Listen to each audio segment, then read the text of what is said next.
Welcome to stage 4 of the Amgen Tour of California, taking us from Monterey to Cambria, 102.6 miles or 165 kilometers.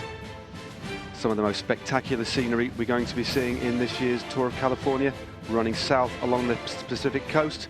Starting in Monterey, of course, with a spectacular backdrop of Monterey Bay. The peloton will head south on the iconic Highway 1, skirting the dramatic Pacific coastline through the Big Sur. We'll have a hotspot sprint, then a fourth category King of the Mountains, and the gently undulating course takes us over 2 more King of the Mountains climbs before the very flat finish, possibly for the sprinters, in Cambria. So a big day ahead, very, very warm conditions yet again. Here's the side profile. A couple of King of the Mountains. We have a hotspot sprint early on, only one hotspot sprint today, but there are time bonuses on offer before the 2 climbs just before the finish. And we do have 6 men who are broken away from the field. They broke away after about 20 or 30 kilometers today. And as you can see, very, very warm conditions yet again. The composition of the breakaway, we have Gregory Daniel from the Bissell development team, the American youngster on that squad, wearing the white and the red. Christopher Jones from United Healthcare, the 34-year-old, very experienced American. He has a teammate with him, the Aussie Jonathan Clark, and they're in the white and the blue. And then we have Kevin de Mesmaeker from Team Novo Nordisk. He's riding at the back of the group at the moment in the white strip with the orange and red flashes. Matt Cook is the other rider, 35-year-old American, riding on the James Hagens Berman team. And the group is finished off by our current King of the Mountains and arguably one of the most aggressive riders of the race so far, Will Routley, who has been in every break on every day, apart from day 1, mopping up King of the Mountains points. He was there yesterday, so here's the breakaway, 86.3 kilometers to go. They have a gap of just under 4 minutes, well, 3 minutes, sorry, 3 minutes 15, the exact gap. And we see the teams of Omega Pharma Quickstep setting the tempo at the front, and John Shimano, the teams of the 2 sprinters in the race, or the two of the main sprinters, John Degenkolb and Mark Cavendish. I'm Matt Stevens, been joined again by Brian Smith. Brian, an interesting stage ahead of us, very different of course to yesterday, different sort of course, different parcours, completely different finish.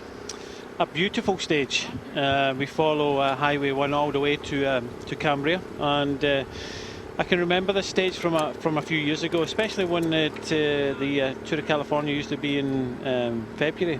A lot of riders used to come here in this part of the world for training camps. They decided to organise a race, and that's pretty much how the Tour of California started. But at that time, it was raining, it was cold, it was an epic stage. I think it was over 120 miles. A lot of riders suffered that day, but yeah, the Pacific coast here, absolutely beautiful. And the riders seem to be relaxed. They've had a couple of difficult days with the time trial and Mount Diablo yesterday. The GC is kind of shaken up confidence in Dennis now. He's got a few days to recover, but this over the next few days until stage 6, where we'll see another mountaintop finish, we would expect to see some sprints. And these next 2 climbs are only a first and a third climb. We've already been over one climb today. That was one again with the King of the Mountains, Routley, from Jones, from Clark. And Routley is obviously determined to be in the breakaway every road stage. He was in the break in the first stage, in the break in the third yesterday stage, and again today. So he wants to mop up as many King of the Mountains points as possible. So he's been impressive and he's got the job done. He certainly has. He's not only got in the moves, he's scored maximum points along the way today, and things are looking good.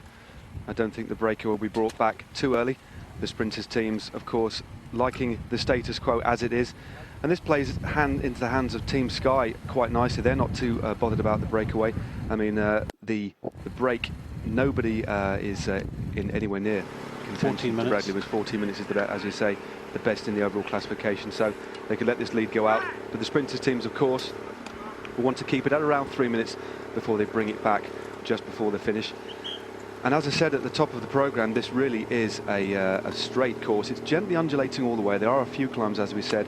The last 2 climbs have obviously been over the first climb, as Brian said, one by Routley. They have a 4th and a 3rd category climb at 118 and 124 kilometres, quite close together before the run-in to the finish. But essentially a long, straight, gently undulating, but beautiful stage. Again, a good day for Bradley Wiggins, and not exactly a day off, of course. You have to keep attentive all the time, but a day off for the Team Sky team, because they rode very, very hard all day yesterday, rode half of the climb before leaving Bradley to his own devices. So they'll be glad that it's up to the sprinters essentially today to keep things in control. Yeah, if you could choose the perfect breakaway, this would be it. There's 6 riders in front. The best placed is actually the youngster, the 19-year-old Gregory Daniel, sitting 14:02, second year at continental level. Obviously a very good rider for the future. But when you look at this breakaway, he is the youngest by far, because the others, Christopher Jones, 34-year-old, 7 years as a pro. Jonathan Clark, 29, 7 years as a pro also. Kevin de Mesmaker, he's again one of a kind of younger rider, 22, second year with Novo Nordisk. And Matt Cook, 35-year-old Jamis rider with 7 years pro experience. And again, Will Rutley, 7 years pro experience at 30-year-old. So these guys know that they took it a bit easier on the climb yesterday, and this was the perfect stage for a breakaway. Team Sky are happy that there's nobody there, but it's one of these stages where getting the breakaway, because it was fast right from the start, Mart. They really raced from the start. The breakaway went away. There was nobody there in the GC, so it was good for Team Sky to kind of let them go. There is an opportunity for this breakaway to go the whole way. In fact, George Hincapie got himself in a breakaway and went the whole way in a similar stage to this in February, and I think it was 2008. But unfortunately for them, both John Degenkolb and Mark Cavendish want to win here in Cambria, and they put a rider each in front of the bunch just to keep it about 3 or 4 minutes. I think it's just worth taking a bit of a breath there, Brian, as we look at the stunning vistas. What a beautiful road that is. Very famous road, iconic road. Of course, we've been through, we just passed through Big Sur. Big Sur is actually not a place, it's an area. It's a sparsely populated strip of the coastline, as we look at a lovely side profile of Sir Bradley Wiggins in his yellow jersey as leader of the race. But it's named from the Spanish El Sur Grande, which means the Big South. Relating to its location south of the Monterey Peninsula. And famously, Jack Kerouac, of course, wrote his novel Big Sur while staying here in 1960. So as well as beautiful, it's culturally very significant too. But I'm wondering how much culture Bradley Wiggins is thinking about. He had a strong day yesterday, Brian, didn't he? It was a tough day for him, but looking at the post-race interviews yesterday, he said he felt comfortable, but maybe he overcooked it a bit. He thinks he probably should have throttled back just before the steep bit of the climb. I don't think he expected Rowan Dennis to take the time he did. He took 20 seconds out of him, which would have shaken Bradley up a little bit, especially we've got a very difficult steep hill in a couple of days' time too. He would have known about the stage. He would have seen the stage from last year, but it's different looking at it and seeing it on our TV screens. And sitting at home in a comfy couch. It is a severe finish to the last climb up to Diablo. It's, last 400 metres are severe. You could see fantastic attack by Adam Yates. Adam Yates won a similar category race in Turkey just last week, so he's on form. He went on the attack with 400 metres to go, but was well passed by Dennis and well beaten in the end. So it just goes to show you. And I can remember the stage from last year with Acevedo and Leo Koenig kind of battling it out, and I think it just kind of caught maybe Bradley out. He hadn't seen it. It's the first time he's been up Mount Diablo. Caught him out, but he was impressive. But so was Dennis as well. Rowan Dennis was really impressive. And it gives them confidence, but it also means that if there's any crosswinds or any difficult parts, that Garmin Sharp will help Team Sky keep it together, because it does look as if it's going to two-horse race. And it's going to be intriguing when we get to stage 6, because I think that's the only time that Dennis can take any time back in Bradley. I mean, we have another hilly stage tomorrow, but there's one first category climb with about 30 kilometres to go, but I don't think it's going to be steep enough or difficult enough to really shake up the GC. So it really is going to be stage 6 that's going to be the decisive stage. But I think Bradley, he's not going to be worried, but he is definitely going to pay some attention to young Rowan Dennis, because that really was a standout ride yesterday off the back of a superb time trial, but then to take the time he did.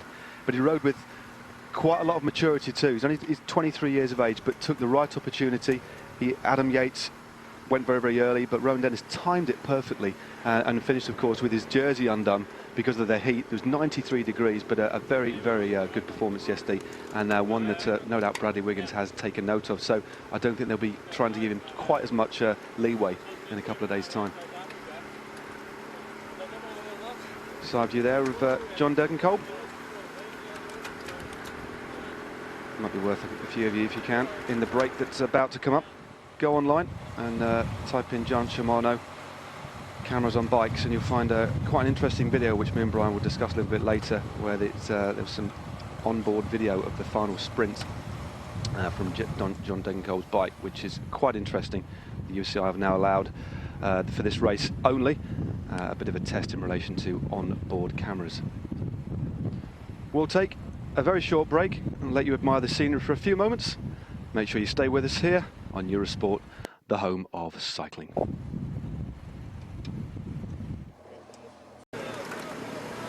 Welcome back to stage 4 of the Amgen Tour of California, taking us on a 165 kilometer southerly route along Highway 1 from Monterey to Cambria, passing through some of the most spectacular scenery that we'll be seeing on this year's Tour of California. And we have a breakaway that has established a lead of around 3 minutes.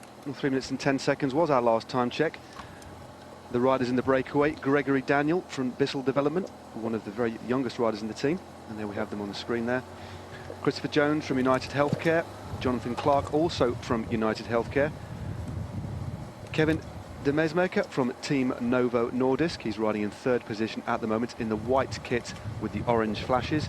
Matt Cook from Jamis Hagens Berman, the American rider, and Will Routley rounding out the team, the Canadian wearing the King of the Mountains jersey, riding for Optum, powered by Kelly Benefit Strategies. And there's a view of young Greg Daniel riding in quite esteemed company. We had some. We talked about the Bissell development team earlier on in the race, but they're essentially a development team managed by the son of the legendary Eddie Merckx, Axel Merckx, who of course in his time was a very, very talented bike rider. Took a stage in the Giro d'Italia, the year I rode actually in 2000, but now managing this American team, has been doing that for a couple of years, and it's a team that's basically nurturing young talent, and they've been very aggressive in this race. Good to see them in the breakaway. We had Teg Egenhart, the young Brit, 19-year-old, youngest rider in the race, in the breakaway on stage 1. And here again, they've managed to penetrate another breakaway. As we see a fantastic camera shot there of the sea to the right-hand side, the Pacific Ocean, all the way to the finish. The riders will have the Pacific Ocean on their right-hand side. A spectacular day, and very warm again, around 90 degrees. Perhaps a little bit cooler with a gentle sea breeze, but no significant wind today, Brian. Again, we talked about the stage that did the same course in 2008, where it was decimated. We had awful conditions, and Bradley Wiggins rode that year and said it was one of the coldest times he'd ever been on a bicycle, but completely different, stark contrast today, where they are really soaking up the rays. But a very different day indeed. Yeah, beautiful day, 85 degrees they're saying it is today, but this man here tried. The winner of the Presidential Tour of Turkey, Adam Yates, and a very good effort he had yesterday. He also had Chavez up there, and Damien Howson was up there towards the end as well. So Orica Green Edge have got some great young talent coming through, and obviously they're riding very well in the Giro d'Italia at this moment. Bling Matthews looks very impressive, especially in the stage today. And they've had a great start. They're thinking of the future plans, and they've got a good bunch of young guys that could kind of dominate cycling for that team in the future, especially Durbridge. Durbridge looks really impressive. Okay, riding on the front in the first few days of the Giro with Swain Tuft, but Durbridge is one of these riders that could kind of morph into a kind of Grand Tour contender in the future. So they've got a good bunch of guys that are going to develop into good riders for the future. Yeah, I was chatting to Matt White over at the Giro a couple of days ago in Belfast, and said that their main ambition straight off the bat was to win the team time trial, and Scott, the bike manufacturer that sponsors or supplies the bikes to Orica Green Edge, had already made up a pink frame, so it was there, ready. And that does show a lot of confidence. They were the favourites for it, and they delivered. But essentially, a very, very young team. Sven Tuft, one of the oldest riders on the team, in his mid-30s now, a fantastic Canadian rouleur. But essentially, it's there's a lot of track talent in their team and some very, very young riders. But they are very, very exciting. Especially for the future. They're nowhere near fully rounded and fully formed yet. So it is a very exciting team that Matt White's got under his watchful eye. Well, I know Matt very well, and it was back at my charity dinner, the Braveheart Cycling Fund, that I spoke to him before that about putting up an auction item, and we chatted about it. We chatted about the team time trial, that was their goal even back then. So obviously I put an auction prize up courtesy of Orica Green Edge team, and there was a Braveheart funded guest in the car that day, so he had a magnificent day. First stage of the Giro d'Italia in Belfast with the winning team. Money can't buy that sort of thing. Definitely not. And the Braveheart Fund. It's a bit of a plug, but a very, very worthy cause indeed, supporting young Scottish riders. Male and female, of course, track and road. A wonderful dinner at the end of the season. We get some great stars across. Marianne Vos, of course, came last year. Marianne Vos and Daniel Martin. A very, very good function and to a very worthy cause indeed. And there's more and more. I'm talking about charities. There's more and more organisations like this supporting young talent coming through, because there's only so many riders that can be part of the national squad. So it's important that the riders that are just on the periphery and who still have potential are nurtured and giving a bit of funding to help them on their way. Another rider we see here who's not in the break today, we've mentioned him already, Theo Geoghegan-Hart, is sponsored by the Dave Rayner Fund. A rider that we rode against and was tragically killed many years ago in the mid-90s. But it is wonderful to see, some sort of positive legacy from that. But more and more organisations like that, and they're definitely to be lauded.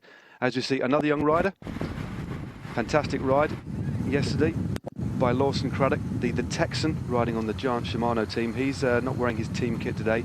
He's wearing the green and white Argyle jersey of Best Young Rider, sponsored by Crunches. I believe that is a breakfast cereal, so a very distinctive strip. And here we have one of the other classification jerseys, Lawson Craddock, and they're keeping that one nice and traditional. The white jersey with polka dots, and that's sponsored by Michelin. And that looks like the figure of Lars Baum there near the front, the head of affairs, the bunch. And Jens Vogt, the oldest rider in the race, having a bit of a natter to the rider on his right. Speaks many languages, Jens. 9th place in the time trial, a remarkable ride, still very aggressive and active, and pretty much one of the only living legends in the peloton. Really, he seems to have been around forever, Brian. Yeah, he has.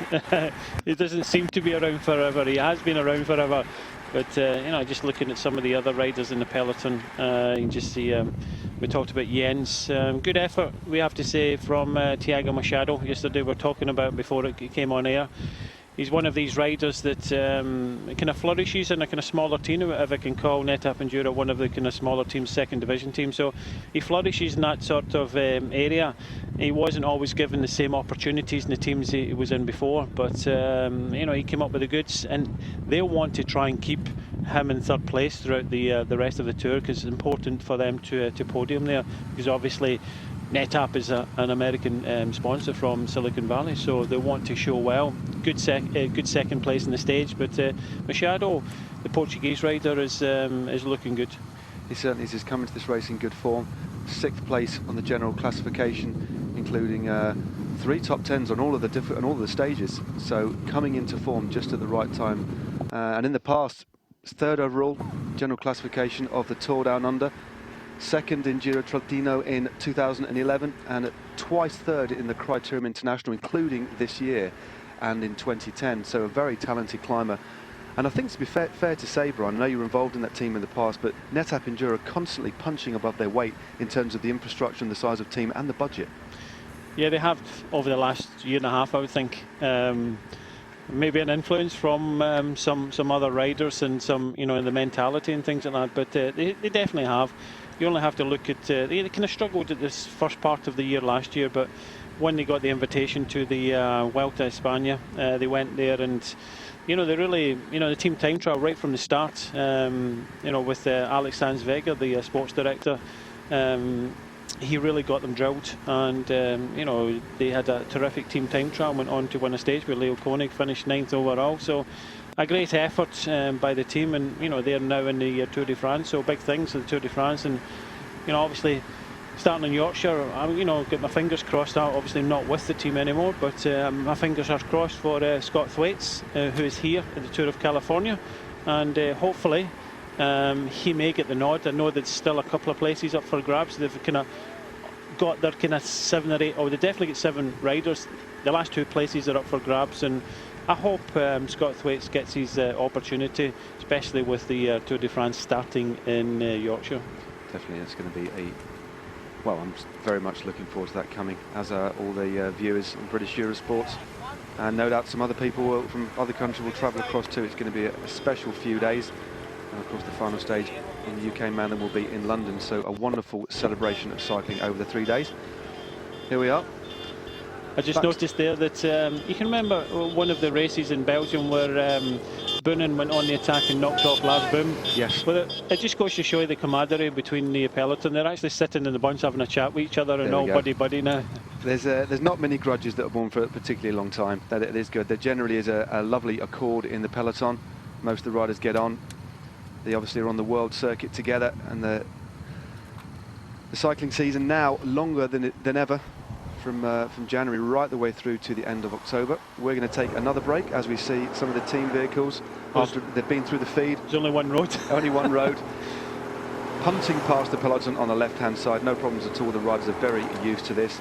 And again, another opportunity. That's Danny Pate, the experienced American rider, worked like a Trojan for his leader Bradley Wiggins yesterday.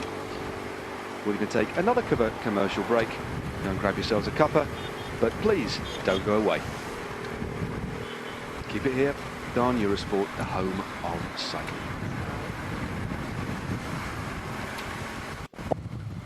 Welcome back to stage 4 of the Amgen Tour of California. 165 kilometers the riders face today, but what a stage it is in terms of scenery and spectacular backdrops. Absolutely wonderful views, vistas, even seals of the Pacific Ocean that will be on the rider's right-hand side as we see a dog and another dog in a rucksack in goggles. That's what they do in California. That was nice. That was a nice touch, wasn't it? Wasn't that Googles? Googles. Good, yeah, Silicon Valley and all that. I like nice reference there, Brian. Nice reference. But no, we have a breakaway that established itself around 20 or 30 kilometers into today's stage. They have a lead. The last time check was 3 minutes, and the breakaway consists of Gregory Daniel from Bissell Development, 19-year-old, Christopher Jones and Jonathan Clark from United Healthcare, Kevin Demesmaker from Team Novo Nordisk, and he's your rider on the front in the white with the orange and yellow as we head back to the peloton. The other two riders are Matt Cook of James Hagens Berman and Will Routley, your king of the mountains, riding on Optum, powered by Kelly Benefit Strategies. They've already been over one classified climb today, which was won by Will Routley. They do face another 2 climbs near the end of the stage. Those 2 climbs coming at 118 and 124 kilometers. And of course, there was a bonus earlier on today, 3, 2 and 1 seconds.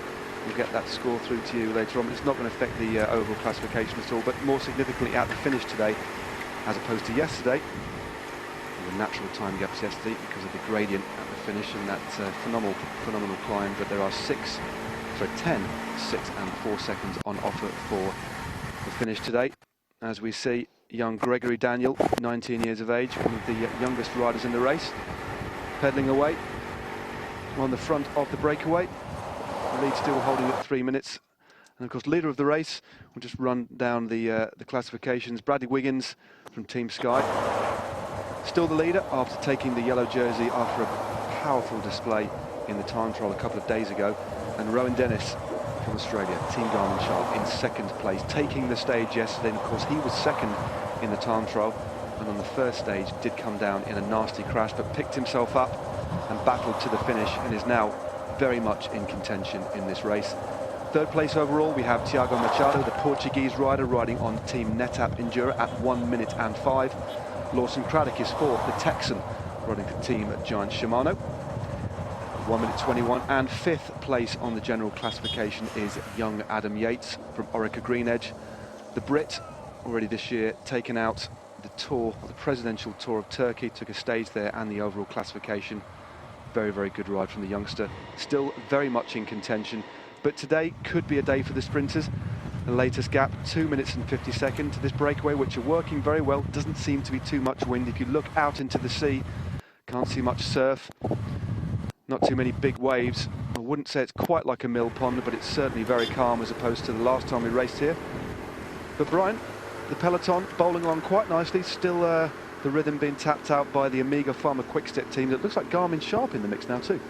Yeah, they just want to keep Rowan Dennis towards the front of the peloton. It's always important, and you sometimes can fall asleep in a stage like this. You go on Highway 1, one road, there's no lefts, there's no rights. You just keep on going on this road, and you know, twists and turns, great views, and you know, most of the riders will be taking in the views and you know, the great vistas that we've seen. And sometimes when that happens, all it needs is a lack of concentration, a touch of wheels, and you come down. So it's very important all the time. I know we say this in pretty much every race. It's important to stay near the front, and it's also important to stay near the front, especially when the riders are just kind of relaxed, because as you know, Matt, this is when, you know, accidents tend to happen when the concentration levels aren't there. So that's why they don't want another off for Dennis, which happened in the first stage. And you know, his race could have been over then, because you know, the crosswinds really split the peloton up, and luckily enough for them, it all came back together before the finish in Sacramento. But it could have all gone wrong for them in that first stage. He did very well to get up. There were several crashes on the run-in. There was the wind gusting across the road, taking riders' front wheels. Not so much about concentration, about conditions, but we saw, Brian, again yesterday, many crashes on the run into the climb where it becomes quite tense. Riders get nervous, start to move up, possibly take a few risks. But as you say, it is very easy, especially when the weather's beautiful like this, to sort of relax a bit. And as well as relax physically, you relax psychologically, but then it can be very dangerous. So pro cycling sometimes can look like a very, very easy sport when the riders seem to be just bowling along, but you have to be attentive. Of course, you're riding only millimetres and centimetres away from the rider in front and the rider behind and the rider to the side of you. You have to be switched on at all. You can't take any chances. It's not just a ride, and you have to be switched on about. In these sort of stages, you have to remember to keep eating as well, because exactly. You know, I know that they go back and get bottles, and it's nice when it's 85 degrees, nice weather, nice scenery, and you know, and drinking and things like that. But you have to keep on eating, because in a stage race, it's very important. Not just eating for today, you eat for the next few days, and the recovery from a couple of hard days that we've already had. So it's important that you keep on it. No race radios in this race, so obviously a lot of the information coming from the commissaires' cars and dropping back to the team cars. Yeah, number 135 here is a Matt Lloyd, a very interesting rider. Many of you will know Matt Lloyd is the former Australian road champion, won a stage of the Tour of Italy, the Giro d'Italia a few years ago, and took out the KOM as well. Had his own problems. You won't mind me saying it's public knowledge. He has suffered from a few mental health issues, you know, but he's come back. He rode for Lamprey a little while. He's come back and been picked up by the Jelly Belly team. I would say, and I don't think you'd mind me saying this, is almost a last chance saloon for Matt Lloyd, but a very naturally gifted rider, but has had his problems in the past, but way down the classification at the moment. Doesn't seem to have any form, but quite an interesting character, and a rider who looked like he had a bright future several years ago. Yeah, it's difficult, especially when you ride in these states. You don't always get the good preparation races. I can even see a difference in Lawson Craddock, because the Bissell team that we've got here, the development team looked after by Axel Merckx, was the Bontrager team. Before that, it was Livestrong. So they've had a development team here for quite a long time, and quite a few of the riders have moved on to bigger teams. As we've seen, you know, Lawson Craddock now riding for a giant Shimano. We've also got Chad Haga, who rode well in the Tour of California last year. Also got a contract there, so they know this is an opportunity to showcase themselves and you know, go on to bigger and better things. But now that Lawson is staying over in the area of Girona, that's where his base is now. In fact, when I was over covering the Volta a Catalunya, he popped into the hotel to see his teammates. And again, he's one of these young guys that is looking for an opportunity. He's been given an opportunity with Giant Shimano, and obviously this is one of his goals for the start of the year.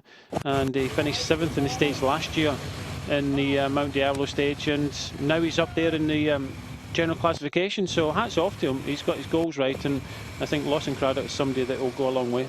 Yeah, last year at the age of 21, he finished 8th overall in this race. Didn't know the climb yesterday. But it said he's moved on, he's matured mentally and physically, and specifically targeted this race. And to have a World Tour team like Giant Shimano, you know, rally around such a young rider does show a lot of faith, and he certainly has rewarded them, and he's in a podium position at the moment. And took time out of Bradley Wiggins on the climb, so that would have given him a lot of confidence going into the next few stages. So him, obviously he's wearing the Argyle jersey, the white Argyle jersey of Best Young Rider. The other jerseys, talked about Bradley Wiggins in yellow, Mark Cavendish is in the green points jersey. William Routley in the breakaway today, took some more points in the King of the Mountains classification, so he's totting up a lot of points, so we'll be leading that one again today. Unless this breakaway gets caught before the final two climbs, he no doubt will score in those and probably won't be challenged at all. And then leading team are the team that you see on your screen now, and that's Garmin Sharp. They did pack the riders in very well on the stage yesterday, and the most courageous rider wearing a white. If you spot it, yesterday it was he was wearing his national champions jersey, and that was the little Mexican Luis Davia riding on the Jelly Belly squad. Rode extremely aggressively, was in the breakaway. The 8-man break went away very early in the day, and it was only brought to heel by well, it was a rampaging Bradley Wiggins, basically setting a ridiculous tempo and caught him halfway up the climb. But a brave ride. So he's in the breakaway, the Amgen breakaway from Cancer Most Courageous Rider jersey, and that is a white jersey with yellow and blue flashes. As we head to the back, sort of back to the front, and there he is, Routley in the King of the Mountains jersey, astride his Diamondback bike, an American manufacturer. You do see those bikes in the UK too. Used to be a bit, well, they do make mountain bikes, and started off in BMX, I think, Brian, back in the day, back in the early 80s. Diamondback, a very iconic brand. Yeah, I seem to remember them. I've never had a BMX before in my life, so I can't really comment on that, actually.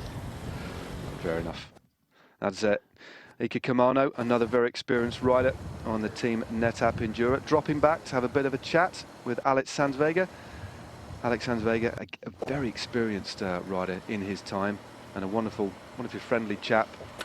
Quite a diminutive figure, but certainly knows his cycling. I think he's ridden about 11 or 12 Grand Tours over the years, so remarkably experienced. And we'll be imparting that on his team as we head to Bradley Wiggins, looking in fine form, very relaxed, almost serene on a bike, but very comfortable. But he'll be thinking about getting through this stage in one piece with an eye on tomorrow, and then of course the following day where we finish up mountain high will be another challenge.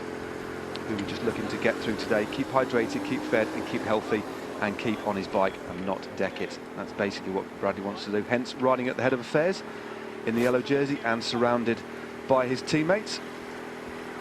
And they rode very well yesterday. It's a young team that he's surrounded by. Danny Pate and Christian Nays, the American and German, both in their mid-30s. They're the other two very experienced riders on the team, but a very young team. But they've ridden very well. Ian Boswell, Joe Dombrowski, Nathan Earl and Josh Edmondson, all riding really well yesterday. But Bradley looking comfortable, but we're going to take another break. So please stay with us on Eurosport for Stage 4 of the Tour of California.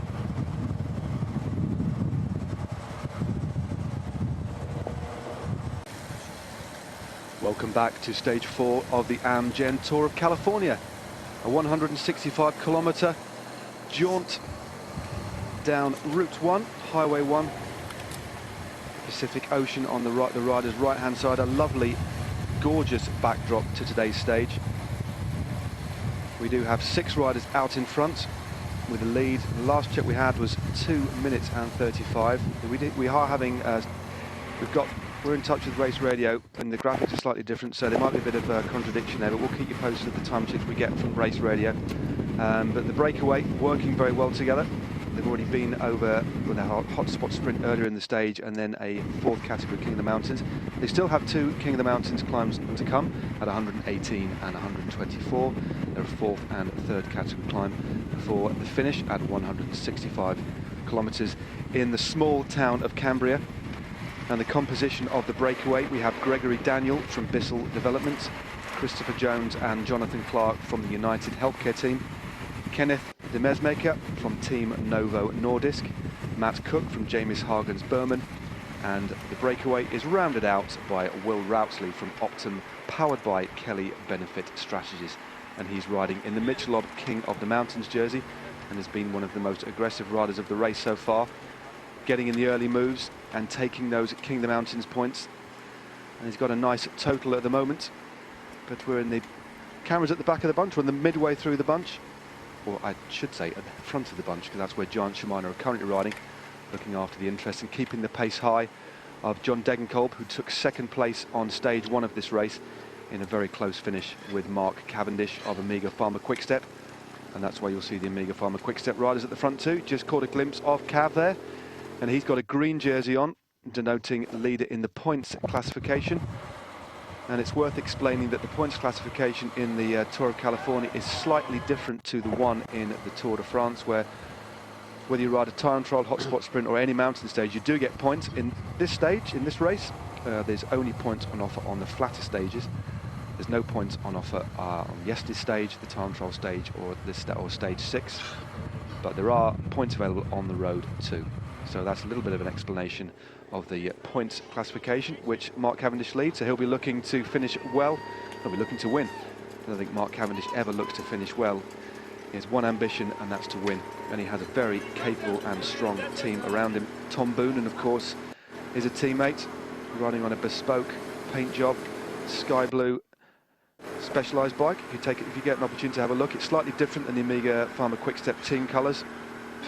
Mark Renshaw's also there, Cavendish's wingman and lead-out man of old. They've joined forces again after Mark Renshaw spent a bit of time with Belkin, but they're now reunited. Niki Terpstra is also here, the winner of Paris-Roubaix this year.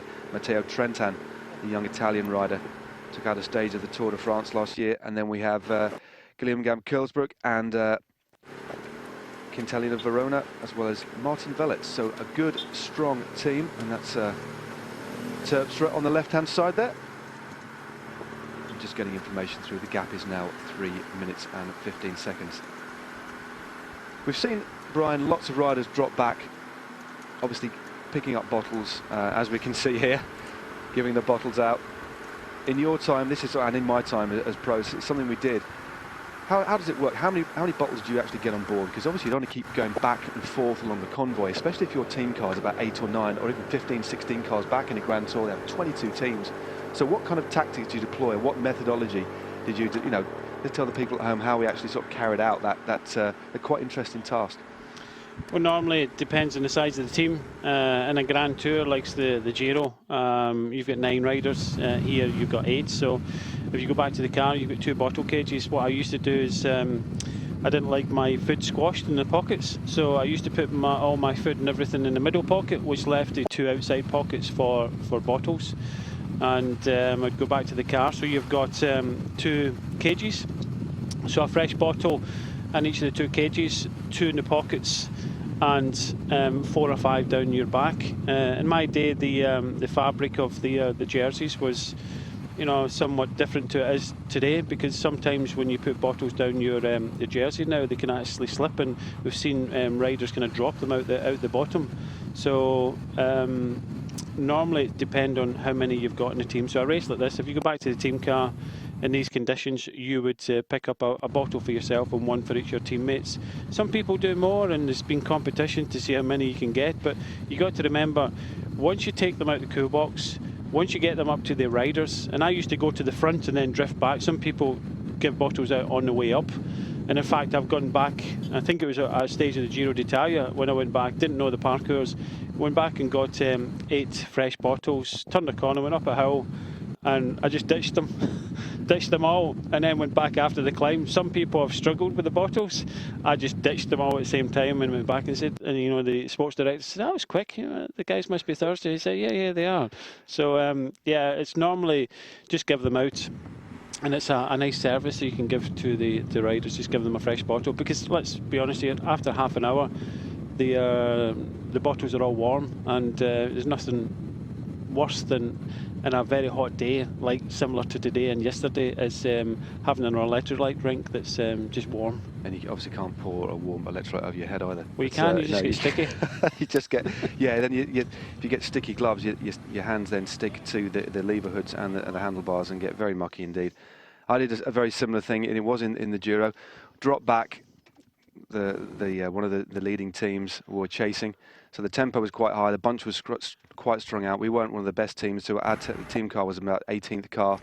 Went and got all the bottles. I think I had 1 in each pocket, 1 up the front, so that's 4, and then 4 down my back, So I had 8 bottles, which is equivalent to about 8 kilograms in weight, and there was a long, long drag, and I managed to fight my way. It took me about, I guess, 3 or 4 kilometers to get back to the front, just as we entered the feed zone. So, yeah, I felt like a bit of an idiot. Read on that your occasion. manual. It's all read your manual. Definitely read your manual. So, yes. So that's the techniques, but the jerseys that these guys use these days, as opposed to the jerseys that we used even 5 or 6 years ago, are completely different. These are essentially a skin suit now, divided in two, and a lot of riders actually choosing to not wear a jersey if they do use a complete skin suit. And the Garmin Sharp, who use Castelli clothing, have something called a speed suit, where it's essentially half a skin suit. So there's lots and lots of different fabrics available and varieties of jersey shorts combinations. As we see, head back to the breakaway.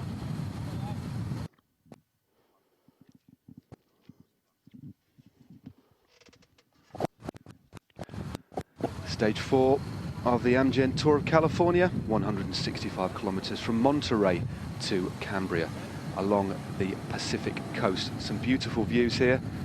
We've already been over the first of the hotspot sprints. There's only one hotspot sprint today, and the first of the categorized climbs. We've gone through Big Sur, famous iconic area, just beautiful coastline, and we have a breakaway that established itself after 20 or 30 kilometers of today's stage. The lead currently at 2 minutes and 45, and the breakaway, who the camera is with at the moment, Gregory Daniel of Bissell, Christopher Jones and Jonathan Clark of United Healthcare, Kevin de Mesmaker from Team Novo Nordisk, Matt Cook from James Hagens Berman, who the camera was lingering on just a few moments ago, and Will Routley, the Canadian, leading the King of the Mountains classification, and yet again in a breakaway, riding on the Optum powered by Kelly Benefit Strategies team. And here we are with the bunch, being led at the moment by 3 teams. Omega Pharma Quickstep setting a tempo, looking after Mark Cavendish and his interests in a possible sprint today, and is looking increasingly like that may happen. But the break still working very well together. They're now up the penultimate climb of the day. Soon they'll be crossing over the border from Monterey County into San Luis Obispo County, where the town, rather small but quaint town of Cambria is. And it looks like Team Sky lined out there, but they're being helped by John Degenkolb's squad of Giant Shimano. And the Garmin Sharp have been at the head of affairs too, just looking after the interests of Rowan Dennis, who of course took the stage yesterday. And there's a chance to see the young Mexican champion, one of the main aggressors of yesterday, Luis Davia, riding in his most courageous rider jersey, having a bit of a stretch. And that's one thing that we do see riders doing from time to time. It's important that you stretch, especially when there's a bit of a lull or the tempo's not too high. It's important to stretch out your muscles. It can be quite a relief, can't it? Yeah, especially when you're just kind of bowling along, they tend to do it, and then you start to feel the aches and pains, especially for Avia after the efforts he put in yesterday in the climb of Mount Diablo. So on these sort of days, it is kind of difficult, especially kind of psychological, because you're riding along here, they're not really kind of racing flat out, it's being controlled. If you're riding at the back, you can feel, you know, the bumps in the road, the pain in your muscles, and that's when you see some of the riders kind of stretching themselves out. But great part of the world, there's some nice black sand beaches in the area. Los Padres Beach, I believe, is in this area at the moment. And I believe there is some, earlier on today there were some zebra crossings, as in the animals. There we go. No, it is a culturally quite wonderful, but it's also very sparse. So although it's a very famous part of the world, it's also sparse. It's just there's not many towns. When you look at the map, if anybody have a laptop nearby or one of these iPad type things, have a little look. There's not much at all. Monterey County is quite vast, but there's hardly any roads. This is the main route down that runs in a southeasterly direction from Monterey. Monterey is on a small peninsula, and the race basically, after a kilometre or two, hops onto Highway 1 and stays on Highway 1 for virtually the entire route. And with about 1 kilometre to go, it might be worth talking about the finish. There's a slight deviation, a left kick and an immediate right kick, almost like a chicane, and then we have 1 kilometre straight through to the finish. And the race did actually start here back in 2006, and it was stage 5 back in 2006. And that stage was Monterrey to San Luis Obispo, and it was Juan Jose Haedo, the Argentinian, who took the stage then. And he's here again. Doesn't seem to be quite on the same form. He didn't figure in the sprint on day 1, won by Mark Cavendish, but he could be in the mix. Perhaps he wasn't feeling too good. But at the moment we have just around 50 kilometres to go. Back with the leaders, and it's the 2 United Healthcare riders, Chris Jones, 34 from the United States, and Jonathan Clark, 29 from Australia, leading the way. It's quite impressive. It can be quite hard early in a race. This is it's a 2.8C. It's a very good quality race, and getting airtime or getting out in a breakaway is difficult. Sometimes we don't very often see the early start of these races.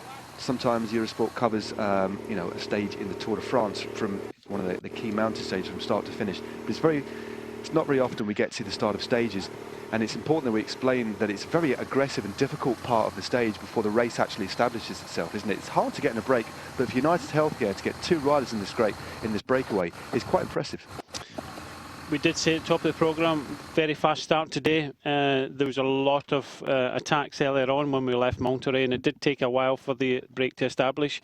And as you say, Matt, a lot of these stages, especially early on, everybody's given a plan, and obviously the plan today was for the American teams to get in this breakaway, because there's a lot of publicity to be had, and the GC contenders have been fighting it out for the last 2 stages, so this is a stage for us. We've ridden 90% of the time trial. We've kind of saved a bit yesterday, if you can call saving a bit in a stage like that yesterday, but we can roll in. And it's kind of really no surprise that normally after a couple of GC days like this, that's when it's always good to get a breakaway, and that's why 4 of these riders are 30 and above or in that area, because they're experienced. They know what to expect, and it's a great chance for them to show off their sponsors. Will Ridley is there on the orange helmet there, and he's there for the King of the Mountains. Very shrewd. He's getting the breakaway in the first day. Was in the breakaway again yesterday and again today, just taking maximum points. The only mountain he hasn't scored on is the Finnish mountain of Mount Diablo, but he's got enough points. Also in the break yesterday was number 93, Jonathan Clark, the Aussie. And he's the second rider in the blue and white for United Healthcare. So again, similar riders to what we've seen in the break so far. But the finish here in San Luis Obispo County, well, if you remember the team of the High Roads, Bob Stapleton actually lives in this area, just outside San Luis Obispo town. So you would think that he'd be here. I think he is here in the finish. Normally comes along to the finishes in this area. So you would think that the team members that he's on his team will know that he's going to be there, and obviously look forward to saying hello, because everybody that was riding for the High Road or HTC I have fond memories of that. So you think of Degenkolb and the likes of Cavendish would want to win here, and obviously see Bob Stapleton at the same time. Talking of Degenkolb, we did talk earlier, well, I mentioned briefly earlier on about Giant Shimano, for the first time, sanctioned by the UCI, are using onboard cameras for a couple of the stages, and the results can be seen on the internet if you search for them. I think they are on YouTube, or they are on the Giant Shimano, the Shimano Road channel.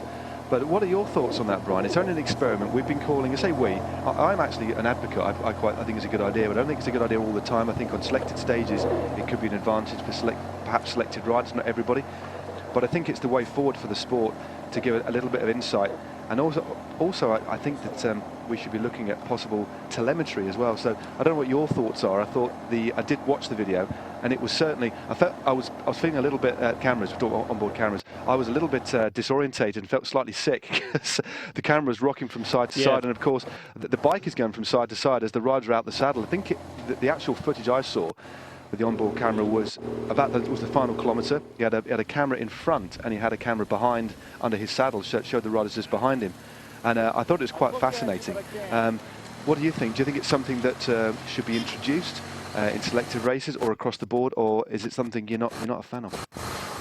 I think now I like that bit of footage, but obviously you can't really show it live coming into a race. Just you know, we'll finish this as we bring the riders over the top of this climb.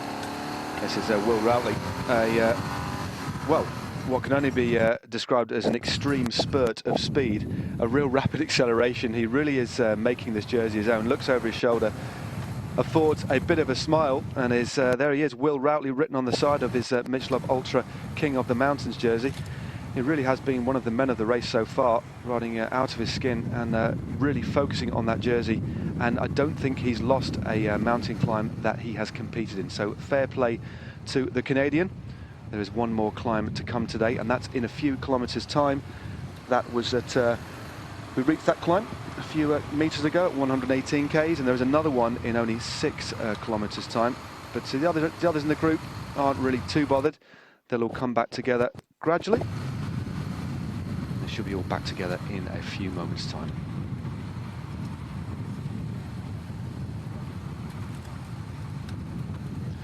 So, with 46.5 kilometres to go on stage 4 of the Amgen Tour of California, the situation on the road is that we have 6 riders in front. The peloton are 3 minutes and 30 seconds behind, and the breakaway is Gregory Daniel of Bissell Development. The camera was just there looking at Will Routley, who just took the King of the Mountains points for Optum, powered by Kelly Benefit Strategies. His compatriots in the breakaway, Matt Cook of James Hagens Berman, the 35-year-old American riding on that squad. Kevin de Meersmaker, the only European rider in the breakaway, riding for Team Novo Nordisk. He's a 22-year-old Belgian rider. And then we have the United Healthcare pairing of Christopher Jones and Jonathan Clark. So a good breakaway, riding very solidly. But this man, Will Routley, as I've just said, making it the King of the Mountains jersey so far his own. And there'll be another sprint effort, no doubt, just to make sure he gets maximum points. Of course, he can't guarantee what's going to happen over the next few days, so when there's an opportunity for him, he's going to take those points. But a really explosive effort as we head back to the peloton. And it's Omega Pharma Quick-Step setting a nice steady tempo. It looks like Velits on the front there, actually. It's very much like his brother. He's got the champion stripes on his jersey there, but looking pretty comfortable, just setting a tempo. They're not going to be too bothered. They're not going to want the lead to go out over 4 minutes, keeping it around 3.5 minutes. I'd imagine in the last 30 Ks they'll start to really up the tempo. But Brian, we're talking about the cameras before Will Routley sprinted for his KOM points. But what are your thoughts on bringing them in and finally?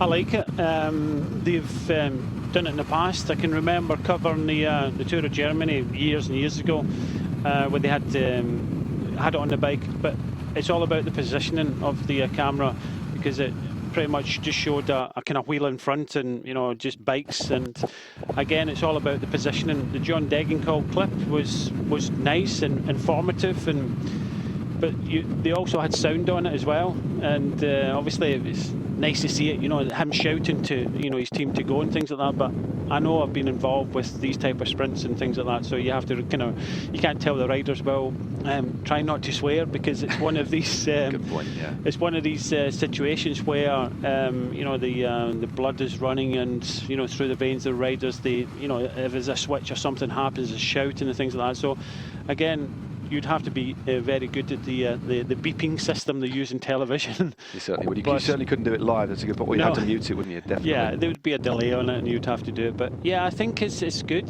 especially in sprints and the type of things. Maybe going down some of the mountains, but I think you have to be selective. I've seen it used on the track as well, which again it didn't really work for me. But in a sprint afterwards, if you had a replay of the sprints, and definitely using the cameras, but it's all about the position of the cameras.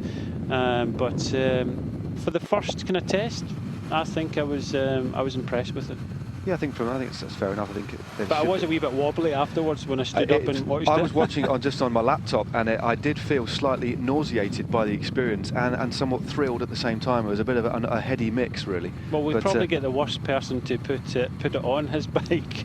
His bike goes all over the place. Serious power going through that machine, and that was a tremendous sprint. It was funny, just as Degenkolb crossed the line, because all he can see, because of the fisheye kind of effect, you couldn't see anybody around him, and all it was open road and the finishing line encroaching, and then then just on the right-hand side, you just saw the zip wheel or the rim of Cavendish on the right-hand side. But I thought it was entertaining. But I think it's got its place. But I think you're quite right, Brian. It needs to be measured, and it needs to be at the right time and selected. But I think audiences now are becoming more educated about cycling and a bit more demanding about what they want, what information they want. But so I think it's wise that the UCI have experimented with it in this race, and I'd like to see it used, but sparingly, little and often perhaps in the future, to just give that added insight. And I think it would give cycling a bit of a frisson of flavour and a nice dash of colour. I really do. Well, you need to, because as I said, in stages like this, it's for sitting watching it, it's not the most entertaining at this moment. Okay, we had a quick sprint there for the King of the Mountains, but it's not the most entertaining. As you said, most of the entertaining part of this stage has been at the start, and it will be at the finish. We've got some sprints and King of the Mountains on the way, but with the King of the Mountains here, nobody else really kind of going for it. It's not the most entertaining. So we have to have some sort of visuals. You can just see some of the graphics coming up, 3 minutes and 20 seconds, but that's not enough for a lot of people and a lot of new fans. Having the kind of onboard cameras, nice, but again, with the sound on it, you have to kind of watch. We listened to Danny Pate talking to Bradley Wiggins yesterday during a break. We were privileged to hear that. I'll be honest, we've done a bit of commentating now. It's very rare that you can hear discussions of riders, because the motor, you could just hear the hum of the motorbike. It was a very smooth surface, and the audio was very clear, and it was quite an interesting conversation between Danny and Brad, wasn't it? But the teams don't, even some of the teams, when they're speaking to the riders or even some of the sports directors, I know they cover their mouth because they don't want lip read or anything like that, because it's all marginal gains, somebody watching, somebody will lip read. So it's all kind of sensitive information, and if you put it out there, other teams will know. It's then when we put the cameras in the team cars and they're giving advice up to the riders. They've done it in the Tour of Flanders. It's a lot of the teams want to keep the information to themselves. And I know that Marcel Kittel in his sprint victories in the Tour of Italy, he was, I don't think he's publicised his power output meter readings from that. There's a lot of, you want to keep it to yourself. Exactly. But what I can say is there must be GPS systems, even to put it on a rider or selected riders. They must be able to give information. I've seen it in some races where they'll give kind of tracking information of the speed of the riders and what these riders are actually riding at now, and what the peloton are riding at, so the difference in the speed. So again, we have to look at it, but it's down to the kind of graphics person, GPS, and you got to remember a lot of this information costs money as well. It's the production cost, isn't it? It adds production value, it adds interest, but of course there is an inherent cost. But I think it's coming. I think, as I said a few moments ago, I think viewers are becoming more interested, more educated about the sport, and expect more, especially when you see telemetry in motorsports, in Formula One, although that's a sport with a lot more money than cycling, and also in MotoGP. So the technology is there. It's just about getting it in at the right time and using it correctly. But I think it's what people expect and what people would like. I think it would add something, as you say, on some stage races, especially. And on transition stages, and I think it'd be fair to say, Brian, this is a sort of transition stage, isn't it? It's between a couple of, looks like it's going to end up possibly as a sprint, unless something catastrophic happens. The gap now 3 minutes 25 as we head to the top of the final King of the Mountains climb. This is the hardest climb today, Matt. It's quite steep, 7.2% gradient, isn't it? 3 miles long, so quite. You can see the riders are on the small rings, and they're not going overly quickly. So yeah, a difficult climb, and although it's not an overly difficult day, it's up and down, gently rolling all day long as it traverses parallel with the Pacific Ocean on the right-hand side. So not an easy day at all. It's one of these days, Matt, as you know, that if you've got good legs, you don't really notice these climbs. It's a good road, and you just kind of roll along. If you're feeling tired after the first 3 stages, then you feel every bump in the road. The guys in the break will feel it. It's different riding in the break. It can, when you're riding in essentially the vacuum of the peloton, as we see Will Routley start to accelerate. He's got it on the big rig now. Diamondback bike, SRAM equipped for that particular team. Well, hopefully, I think I feel a bit sick now after that camera shot, Bri. Lucky I'm sat down, otherwise I possibly would have fallen over. But back with Routley now, starting to set a bit of a tempo here.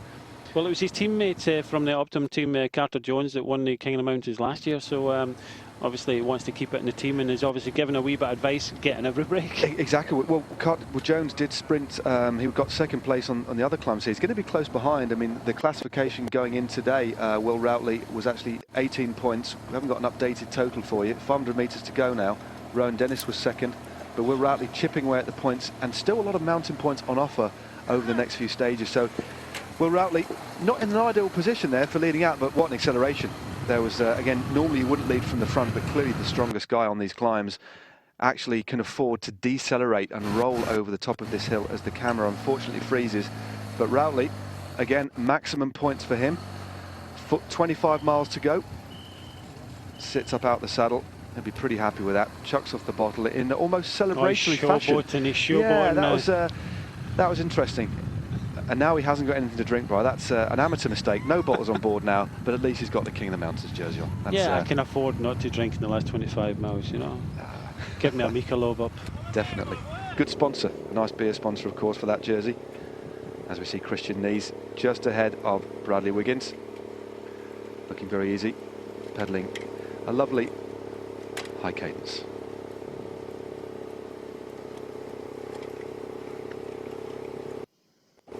Stage 4 of the Amgen Tour of California, well underway.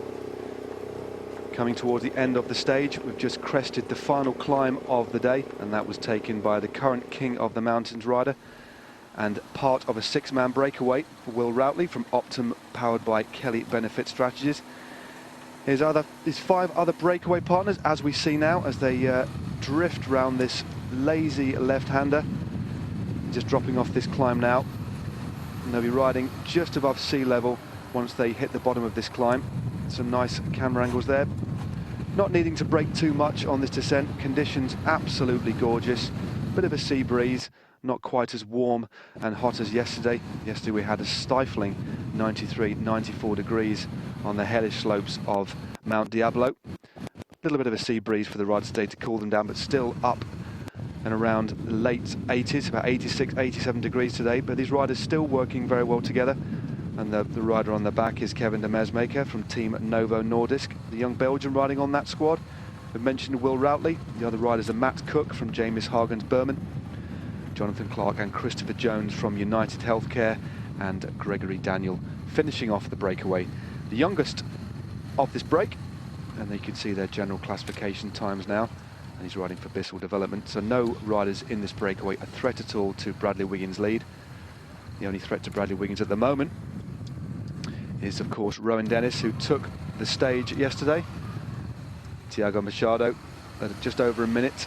So a few riders, Adam Yates, Lawson, Craddock, Machado and Rowan Dennis, taking time out of Bradley Wiggins yesterday on the final ascent. A very exciting finish to that stage. Bradley Wiggins was left without any teammates with about 5 or 6 kilometres to go, but they had ridden very, very strongly all day in his service. And young Josh Edmondson led him to halfway up the climb before Bradley took over himself and set a hellish tempo. But he had a group of about 10 or 15 riders that managed to hold on to his coattails, and they took an opportunity as the road steepened to attack the former Tour de France winner and, of course, Olympic time trial champion to set up what's going to be a very interesting few days to come. We've got another hilly day tomorrow, but it shouldn't split too badly. It's a first cat climb with around 40 k's to go, but the day after that we finish up mountain high, and that is where we're going to see another big general classification battle, as we see the United Healthcare team car just drifting up to one of the riders. That's number 95, and that's Christopher Jones, just taking another bottle. When that happens, generally speaking, he'll probably take another one for his teammate, the Aussie on the team. But this break, Brian's still tapping away together. Still got quite a substantial lead, 23 miles to go, so well under an hour's racing, about 50 minutes, 45 minutes racing to go, because we know the pace is going to pick up. And now it's Cannondale that join Giant Shimano and Amiga Farmer Quickstep. We've not mentioned Peter Sagan. Got 4th place on the first stage. They're going to want to get something out of this race, aren't they? Yeah, Sagan was kind of washed away in the first sprints. Great win for Mark Cavendish, very close between him and Degenkolb. They also had Guillaume Bovan, the Canadian, up there for the sprint. But Cameron Worth, the Aussie, on the front for Cannondale in the lime green at the head of the peloton. And yeah, we have to look at who the possibilities are, because we kind of come off this climb and it's not very difficult. It's kind of rolling, but there's no more climbs for the rest of the stage, so these 6 riders can just, you know, do bit and bit all the way in towards the finish and try and go as far into the stage as possible.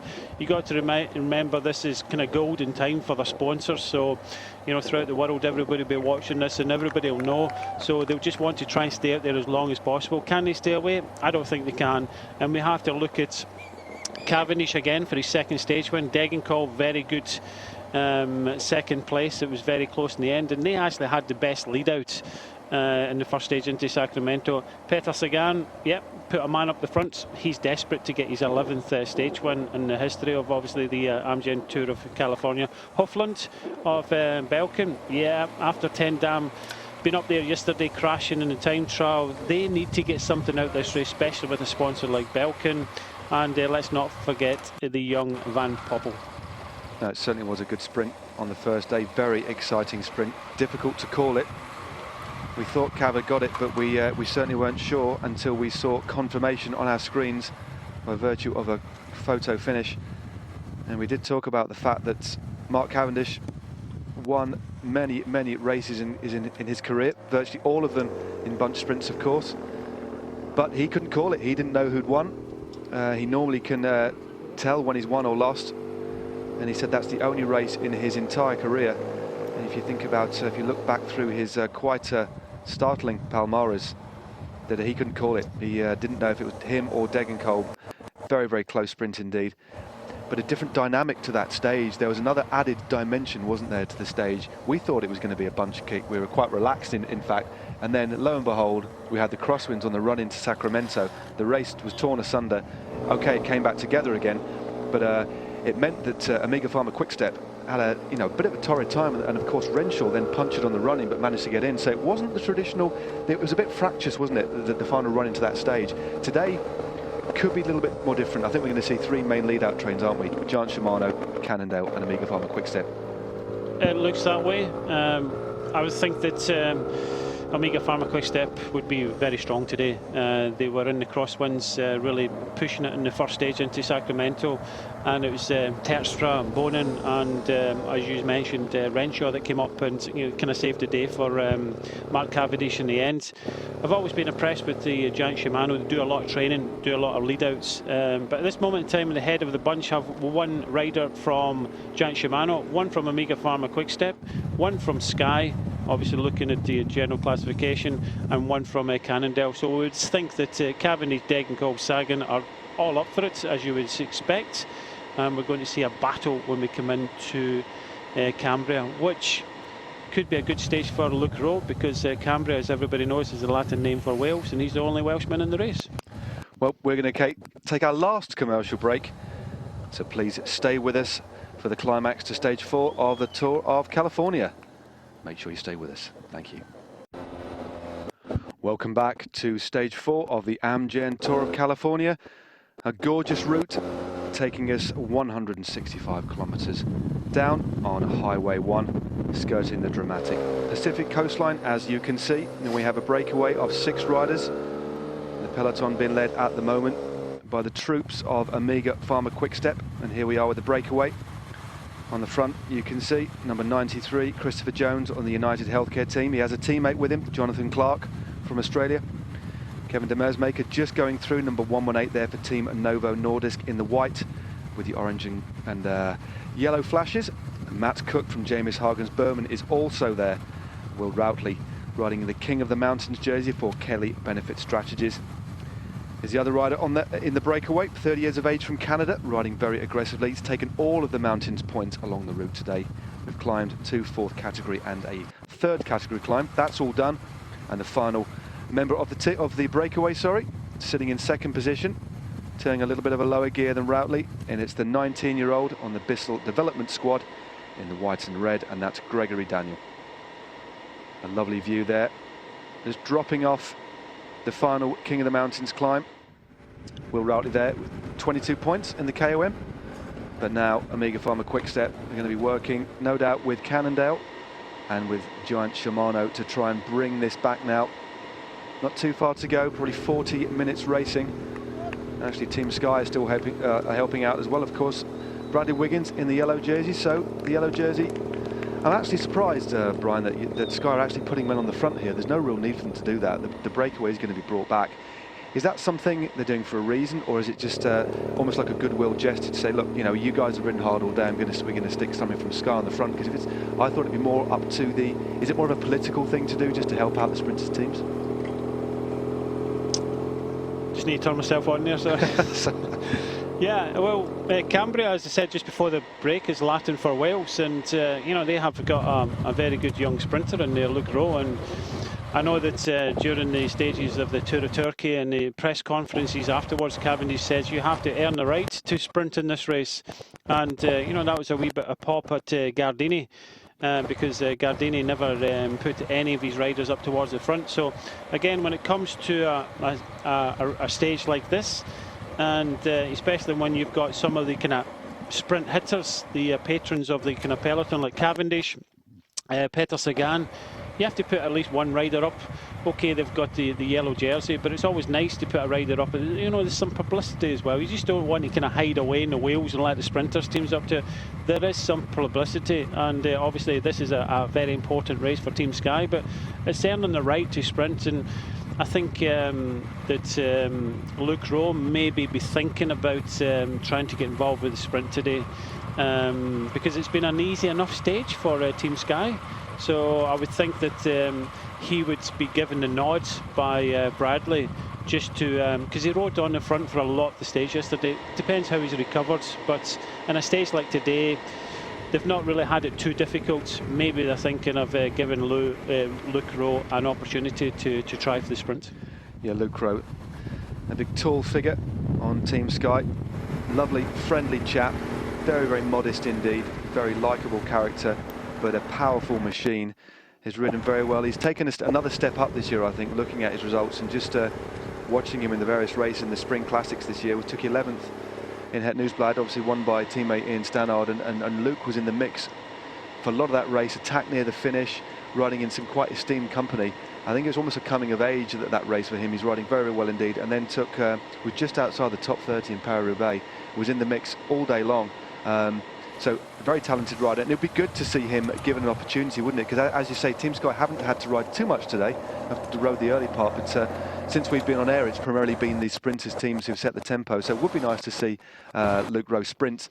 But again, whether he'll have the full lead-out train will remain to be seen. I can't see that happening, but he'll just be left to fend for himself. Well, Danny Pate will look after him, no doubt, and maybe, you know, one other rider will look after him, because Bradley Wiggins looks relaxed. He looked relaxed yesterday, although everybody that finished the stage yesterday was in oxygen debt.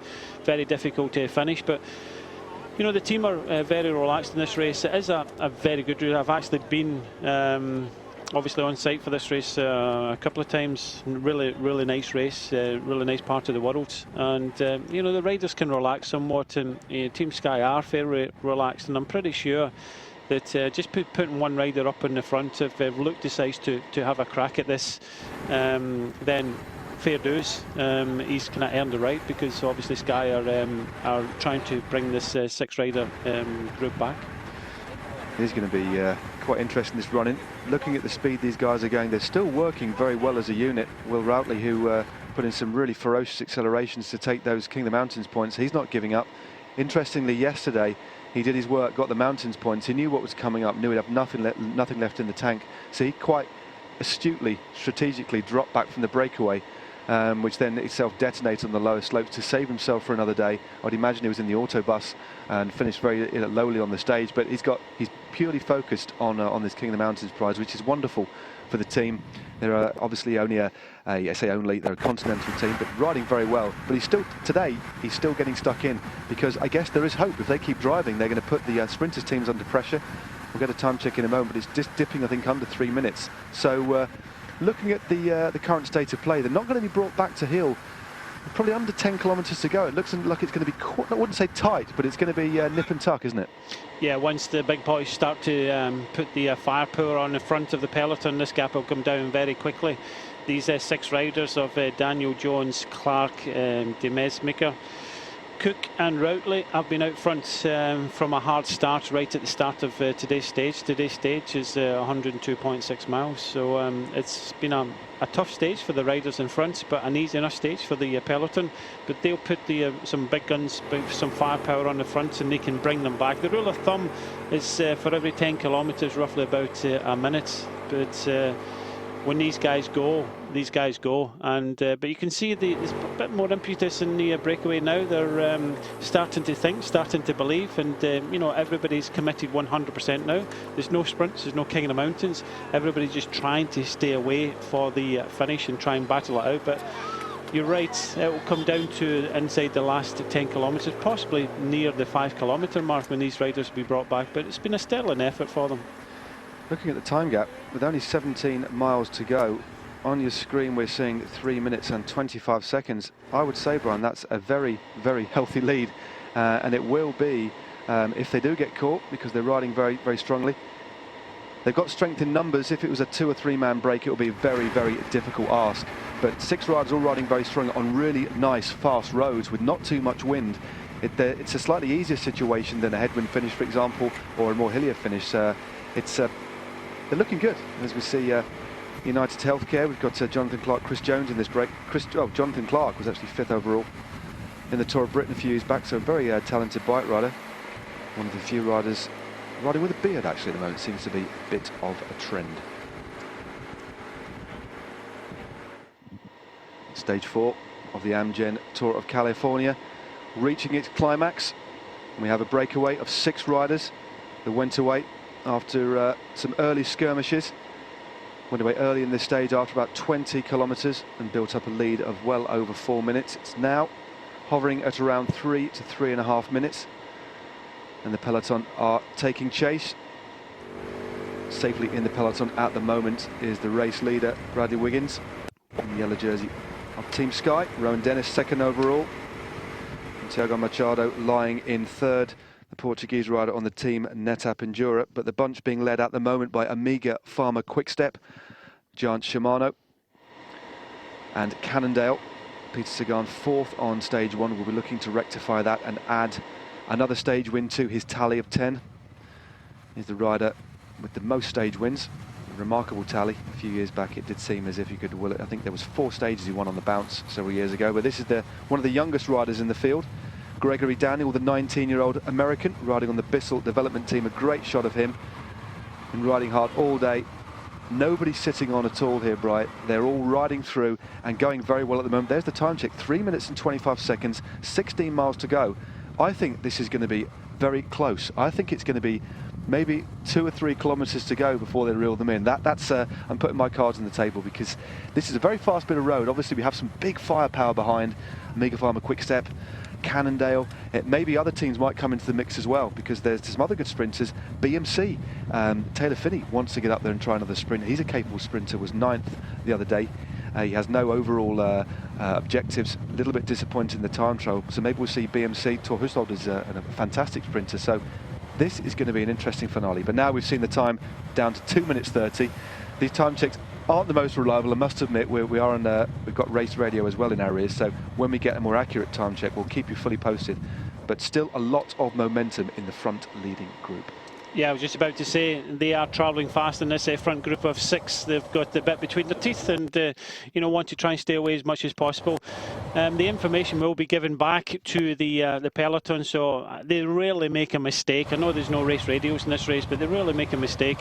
And there was only 1 rider from 4 teams riding at the front. Now we're off the climbs. We'll go back to the front, and I think you'll see possibly 2 or 3 riders from Amiga Pharma Quickstep towards the front. This is going to be a fast finish. You can just see from some of the helicopter shots, these riders are starting to move at the inside the last 30 kilometres of this stage today. They're going to be riding here. Often we see the camera motos focusing their lens on the speedometer on the motorbike, but I can assure you here, you can just see on the left-hand side the disturbance in the grass to the left-hand side. That isn't the wind, that's the vacuum created by the peloton as it passes by. It's quite a phenomenon to see. It's actually a very still day. You can see the Pacific Ocean out to the right-hand side there, just beyond the riders. And apart from the boats on the ocean there's not much surf at all, very, very still indeed, so they haven't got much wind, and that is going to be in the favour of the breakaway, one of the many lighthouses that pepper this region on the coast at all, but a lovely, lovely backdrop to what is going to be an exciting finish. But the pace really, really hotting up now. There's Mark Cavendish, one of the favourites today, riding in that distinctive style of his. Toes the pedal round on the nose of the saddle, very low, aerodynamic, looking determined. Again, sporting a beard. This is a bit of a fashion, Brian, before we get to the finish. What is this? So many riders riding with beards. Do you think it's particularly aerodynamic? I mean, they're wearing the most aero helmets, the cutting edge of technology, yet they've got beards. It seems quite strange. I really don't know myself. I think they just grow a beard, they get bored. You know, they spend a lot of time, obviously, enduring stages, and maybe they've decided, well, grow a beard, and it's something I can kind of play with and trim, and something to do, because, as I said, a lot of the time for a lot of these bike riders are kind of hanging about hotel rooms and things like that. And in my day, we didn't even have, you know, they've got laptops and iPads and all this sort of stuff. Now we had nothing. We had to entertain ourselves. We had chess yeah. and Ludo, and if we're lucky, snakes and ladders, didn't we, in our day, Brian? Things were different, weren't they? Yeah, but I was that poor. I just had a pen. We used to play noughts and crosses and hangman, just in a piece of paper and a pen. World Championships in Colombia in 1995. I was so bored in my hotel. Obviously, no mobile phones, no laptops as we head to the breakaway. I got a cereal packet, cut it open, and on the inside it was just regular cardboard, and drew a chessboard. On the other You've been side, watching Blue Peter, haven't you? I drew the pieces and cut them out and played chess on a homemade chessboard. That's a fact, and that's the way it was back in the mid-90s. As we head back to the present day, All mod the cons and breakaway, beards. indeed, all mod cods, aero helmets, beards, and a six-man breakaway who are absolutely speeding along this Highway 1. They're going to be doing 55-60 k now. You can just see they're all on their top gear, so they'll be riding 53.11, 53.12, still riding very well. Probably the wind coming slightly, if there is any wind, it doesn't appear to be much at all, but coming from the left-hand side, because they're riding on the inside now, and it's the Belgian rider, the 22-year-old Kevin de Meesmaker, takes his turn on the front. The composition of this breakaway one more time for you. It's Gregory Daniel, the 19-year-old on the Bissell development team. He's currently riding in second position. Chris Jones and Jonathan Clark from United Healthcare. You can pick those out, riding in the fresh jerseys, or they're blue and white jerseys, very distinctive strip of United Healthcare.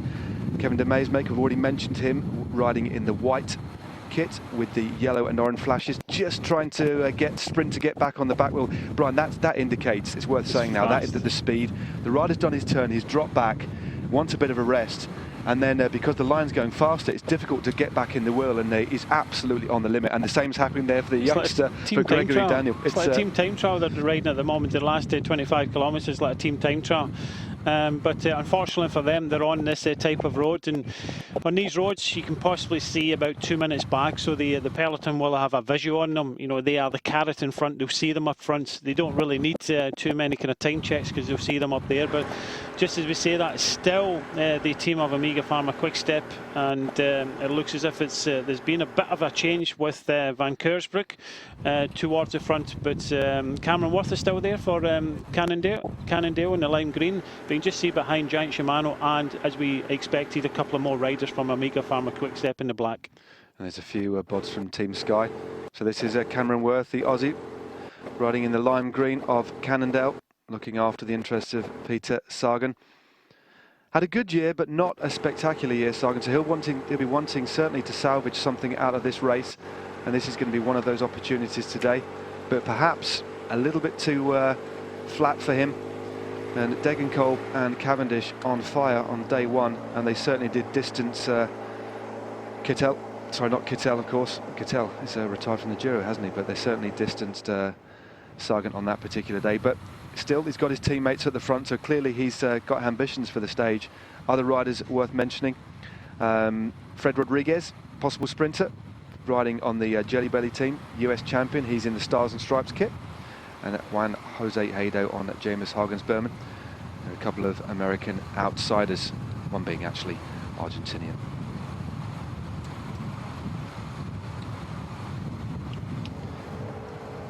There we have the speeding peloton as we reach the climax of the Amgen Tour of California's fourth stage, 165 kilometers from Monterey down to Cambria. and it won't be long. We have approximately 13 miles to go, 13.4 miles precisely to go, and that's to the leaders. The peloton at 3 minutes and 15 seconds, and this is quite a spirited chase now. The leaders do have a significant gap, and I wouldn't say it's panic stations, but Omega Pharma Quick-Step, Cannondale. 3 minutes is the latest time check I'm getting through my earpiece. 21 kilometres to go. The breakaway, Gregory Daniel of Bissell Development, Christopher Jones and Jonathan Clark of United Healthcare, Kevin de Meersmaker, the Belgian, riding on Team Novo Nordisk. That team made up of riders and some staff with diabetes, type 1 diabetes. Matt Cook from James Hagens Berman, and Will Routley, the Canadian, on the Optum, powered by Kelly Benefits Strategies team, and he's riding in the King of the Mountains jerseys and has been at the head of affairs for much of this race, picking up points in virtually every single stage. And at the moment, it's not the King of the Mountains points he's after. He's sensing there could be a stage win in the offing. This breakaway are riding very, very well as a six-man unit, like a team time trial formation at the moment, getting as aerodynamic as he can. And that's Kevin de Meersmaker on the tops, getting nice and aero. And this road is super fast. They're riding at around 50-55 k's an hour. And the bunch, Brian, aren't making that much of an inroads at the moment. This could turn out to be a bit of an upset, but still 13 miles to go. Can they do it? Yeah, it does look as if the information is getting back. Pretty much the whole team of Omega Pharma Quick-Step come towards the front, and you've got Tom Bonin on the front, so they're starting to use their firepower. We did say that they have to commit more riders, and they've committed pretty much the whole team. The green jersey at the back, 7 of his teammates in front of him, so we've got the whole team of Omega Pharma Quick-Step at the front of the peloton, and one rider here from Giant Shimano also joining in the party. So it's going to be a very fast finish here, and that is Chad Hager for Team Giant Shimano, that's helping out the Omega Pharma Quick-Step boys. But everybody else is sitting back. If you want to win this stage, you have to commit your full team to bringing Mark Cavendish into Cambria. There is a bit of a chicane with 1 kilometre to go, but the last kilometre is flat. I'm not too sure about these time gaps, but these guys must be averaging probably just the high 40s kilometres an hour, but the peloton are absolutely shifting at, as you said, over 50 k's an hour. Of course, at the front at the moment, what a team in front of the diminutive Manxman. Mark Cavendish sat low and aerodynamic on his Specialized. Just looking to the right-hand side, making sure he can see in front, but Omega Pharma Quick-Step for the last couple of years, as well as taking out some of the best racers in the world. Of course, you can't forget they are the World Team Time Trial Champions too. And they do have a couple of members in this team that have ridden in that squad. Of course, Tony Martin not here, but the firepower that Omega Pharma Quick-Step have at their disposal is quite impressive. The latest gap that we're just getting through our earpieces is 2 minutes and 45 seconds. So since we started talking about the time gap, they've shaved off another 15 seconds. Omega Pharma Quick-Step, Tom Bonin, number 21, Mark Cavendish, of course, in the green jersey, unmistakable. Mark Renshaw, Nicky Terpstra. They'll probably save Mark Renshaw until the end, but Nicky Terpstra, the Paris-Roubaix winner, is doing his terms on the front, as is Matteo Trentin, the Italian on the Omega Pharma Quick-Step team. Van Gilsbroek doing lots and lots of work on the front at the moment, as is Carlos Verona and then Martin Vellet. So some real firepower as we head back to the leaders. And Will Routley, the King of the Mountains leader, taking his turn. And then number 93, Jonathan Clark, the Aussie, 29-year-old on the United Healthcare team. They're all working very, very hard, but these guys, as you can see now, fatigue is starting to set in. Will Routley looked over his shoulder, and the young Belgian, Kevin de Meersmaker, starting to feel the pain of this difficult stage. These guys have been out for around 85 miles, 80 to 85 miles, just the 6 of them riding through and off. Although the roads are beautiful, the roads are smooth, it's still very hard when you're in the wind all day and not sat in the vacuum of the peloton, whereas essentially you can just drift along at times. These guys are going to be absolutely on the rivet, but certainly not going as quick as the bunch, but still moving very, very well, but starting to feel it now. How long will they last? With the might of Omega Pharma Quick-Step behind them. There they are rolling through. Nicky Terpstra there, you can see him. He has the Dutch National Championships band. And then Michael Shah here for BMC, also moving into the 4. We thought we might see BMC coming to the front, looking after Taylor Phinney. And what of Thor Hushovd as well, the Viking. Thor himself riding in the... we haven't seen much from him at all in this race. Do you think they're looking after him or more Taylor Phinney? As we see Freddie Rodriguez in the for Jelly Belly in the... well, the Stars and Stripes of American National Road Champion. I'm not too sure Thor Hushovd has got the form. We did notice that Taylor Phinney was up there in the top 10 in the first stage, but again, this is going to come down to a bit more kind of specialist sprint, and BMC just trying to keep probably Peter Stetina out the way more than anything. You noticed that Trek Factory Racing were also up towards the front, thinking of Van Poppel. So it's going to be a fast finish. The last 17-18 kilometres here is going to be very, very fast. You can just see a lot of the riders in the breakaway on the points at saddle, giving it everything. Nice to see Trek Factory Racing actually helping out with the chase. And we just mentioned Van Poppel was up there in the sprint, and he would be their sprinter for today. Yeah, John Shimano now in the mix, and there we have Tom Boonen on the front. Looks over his shoulder. He is absolutely driving this along. He knows this is going to be touch and go now. Number 83. Just rolling through there. Thomas Demoiselle, the Frenchman on the Giant Shimano team, taking his turn, turning a huge gear up. This slight drag. Nicky Terpstra, a Paris-Roubaix winner, on his wheel, about to take his turn on the front. Normally, they'll probably do 30 to 40 revs on the front. Going through on the wheel of Terpstra. Matteo Trentin now, the Italian, moves through, and Tom Boonen is doing a lot of work. And number 2 there. It was number 3, that was Martin Kohler, also taking his turn. As we head back to the leaders, they'll be getting the time gaps.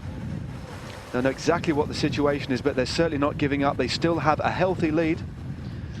And still rolling through very well, but you can see them starting to rock and roll. And the young Belgian on the back there, Kevin de Meesmaeker, has had a great day out in the sunshine, but at the moment he is suffering. Just noticing now Van Avermaet coming through to do his turn at the front. So yeah, it might... Oh, I could be wrong here. Then Taylor Phinney could be interested in trying to get up here in the sprint. I don't think he's got the speed to beat the likes of Degenkolb and Cavendish, but they're getting involved with the chase, getting involved with the race, and obviously disappointed with his performance in the time trial. So getting some good publicity at the front of the peloton now.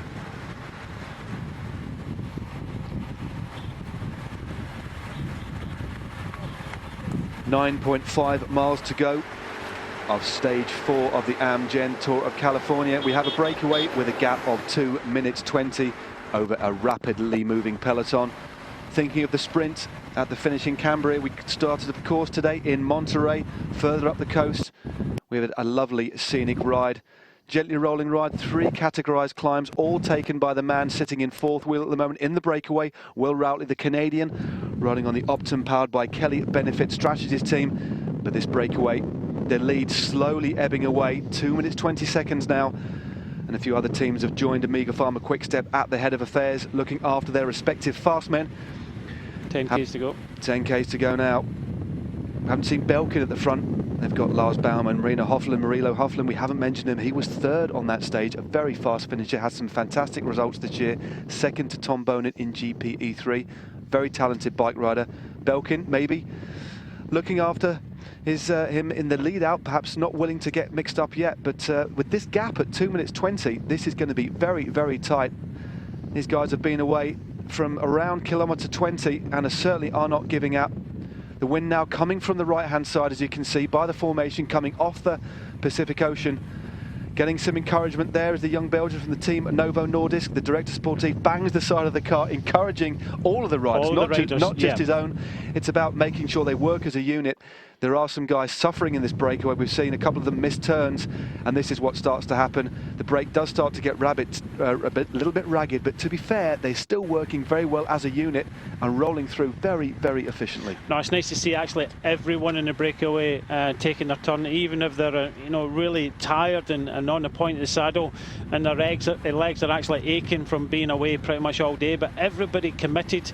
Nice to see the car from Novo Nordisk come up and just encourage everybody to try and you know, give 100% here. They can go well. I still think the peloton will bring them back, because a lot of the teams are kind of sitting back, still sitting back, as you mentioned, Belkin, but you can just see United Health here coming up, and the team cars are coming up on the right hand side, because it kind of half shelters the riders from the wind. So the wind, bit of tactics there, yeah, the wind is coming from the right, so it's, if you want to talk to your riders, come up. Normally they don't allow the cars to come up inside the kind of last 10 kilometres, but they're allowing them to come up, and they are coming up on the windy side and trying to give them just that wee bit of help that could bring them towards the finish. But we are seeing just under 3 minutes at this moment in time. I'm not too sure, 2:20 now.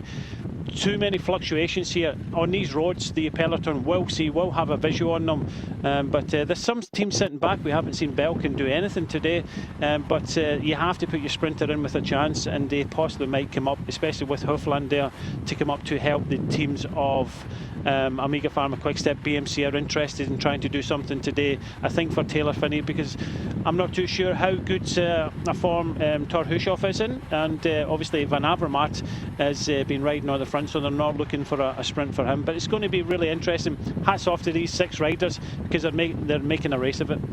We've just had through our earpiece, as you did touch on there, Brian, we're getting different information. We've just had word through from Race Radio that the gap is now 2 minutes. So the graphic on the screen is a little bit old. I think that's by the time that gets relayed back, it's a little bit out of date. So 2 minutes we're getting as the time gap. As you see, Mark Cavendish there, sat on the wheel of Mark Renshaw. He's going to be looking for the finish today, but this is going to be very close. And there we see the figure of Christian Kniet, the German riding on Team Sky. He's been looking after Bradley Wiggins all day. He's the former German road champion. This is going to be very, very interesting, but really, no race radios here, Brian. The direct sportives aren't going to be in communication. Riders certainly aren't going to drop back to the team cars now. Very interesting that Belkin aren't in the mix. Of course, it's up to the riders on the road, the team captains, to make the decisions now. I would say in a position like this, in a Grand Tour, for example, the information would have been relayed back earlier, because I think this is going to be extremely tight. 7.3 miles to go. That says 2:25. We know it's probably around 2 minutes, or around 1:55 now. We'll get that information through to you as soon as we can. I really think they've mistimed this. They've underestimated the parcours slightly in terms of how fast these roads are, and the strength of the breakaway, because they're fighting, absolutely fighting to finish. 9.5 Ks, gap of around 2 minutes. They've still got a nice formation and absolutely working their socks off here. Yeah, we just have to wait and see, won't we? It's exciting. You can never you can never form a script for any stage. This is an exciting stage. Just when we thought it was going along Highway 1, nothing too much happening, and they come over the last climb with over 3 minutes and working well together. But the information will get back via the blackboards, and they'll see a visual pretty much up the roads. On these roads are long and straight, and you can see kind of 2 minutes up the road. But it's going to come down to the wire. But I'm still pretty sure that the might of the peloton will bring these lads back in the end. I'm glad you've got faith. I'm on the edge of my seat here, Brian. I tell you, I'm not too sure. I've been around a bit, but this is going to be touch and go. Still saying 2 minutes 25. I can assure you it is far less than that. And it looks like this rider does have a camera on his bike, number 95, and that's Christopher Jones. He's distinguished by not having a beard. His teammate Jonathan Clark does have a beard, so that's probably, if you don't know the numbers, Jones has a beard and his teammate doesn't. But they're still riding very, very well indeed, driving along. They're riding in excess of 50 kilometres an hour here.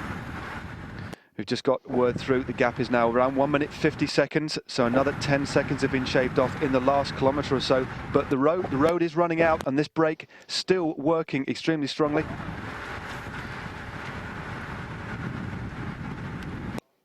This is going to be very, very interesting.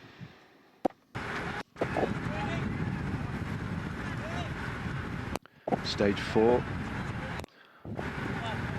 Stage 4 of the Tour of California, from Monterey to Cambria. This is turning out to be a very, very tense stage indeed. It looks as if the peloton have left it a little bit late. We have 6 breakaway riders, as you just saw on your camera.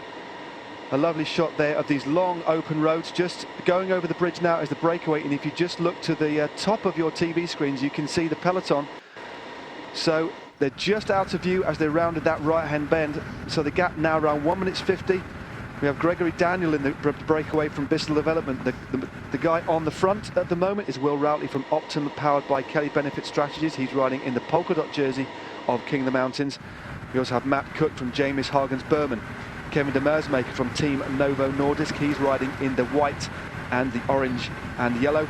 And then the United Healthcare pairing of Christopher Jones and Jonathan Clark. The other rider on that, the breakaway, is Gregory Daniel, the 19-year-old of Bissell Development. 1 minute 55 is the gap as Omega Pharma Quickstep, in the form of Carlos Verona, driving himself into the ground. The only rider not here from Omega Pharma Quickstep is Martin Vellet, sat at the back of the peloton, perhaps not having such a good day. But at the moment, this breakaway still working very well. Bradley Wiggins isn't going to be too bothered. He sat on the wheel of the Welshman Luke Rowe there, looking very comfortable. He's just going to be wanting to get back to the finish and step onto the podium and put on another yellow jersey, knowing that Rowan Dennis hasn't taken any time out of him and knowing that he's finished safely. Bradley Wiggins now won't take any part. It's now down to the sprinters teams, and at the moment it's only Omega Pharma Quickstep relaying. And there you see the gap. The top of your screen on the right-hand side, the peloton just rounding that corner, and the breakaway, and they're now starting to attack each other. This is where the break is going to become a little bit fragmented. And that's number 93, Jonathan Clark, with the beard. Just testing. With the gap they've got, it is possible for one of these riders to go solo, but when one rider attacks, the others will now stop working, Brian. This could be curtains. This cat and mouse tactics. 3 kilometres to go for the breakaway. They're not going to get caught. Yeah, it looks that way. And they're not going to get caught. The mileage has been a little bit on. We do apologise for that. We've only got 3 Ks to go, so we do apologise that the ticker has been a little bit incorrect.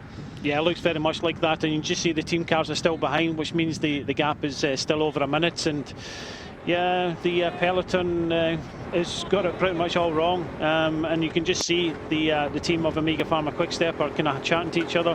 What do we do? Some of the other teams have now sat back and thought, we made a mistake today. We don't often see this, but everybody's been willing on this breakaway. You've got to be in the breakaway to try and win, and these guys went off in front, and this is going to be fascinating. They do have over a minute, we know that for definite, but they're going to attack all the way in because there's a lot of tired legs in here. It's going to be an exciting finish, but unfortunately for the sprinters, it's curtains for them. As we see the attack starting to come thick and fast, they'll know the time gap. They have the blackboard, and they're starting to split up now. They're looking around at each other. The team with the upper hand and the numerical advantage, of course, is United Health. I think we'll see an attack, and it comes. And it's Jonathan Clark, the bearded rider from Australia, who's opened up a bit of a gap on the tip of his saddle, but very attentive indeed is Kevin de Meersmaker. The peloton at 1 minute 50, over a kilometre down the road, so it's game over for them. These guys can slow, they can afford to finesse a little bit, but it's which rider takes the opportunity, which rider they've been in front all day long, 80 miles in front, sharing the workload between them. Will Routley taking all of the King of the Mountains points, so he's going to be wearing that jersey today. And as you look down the road, the peloton are not in sight, but finessing now, looking over the shoulder. This is turning out to be almost a sort of track sprint. It's a very wide open finish. With 1 kilometre to go, the road does swerve to the left. It's essentially a chicane, and then there's 1 kilometre to go, and it's straight as an arrow, Brian.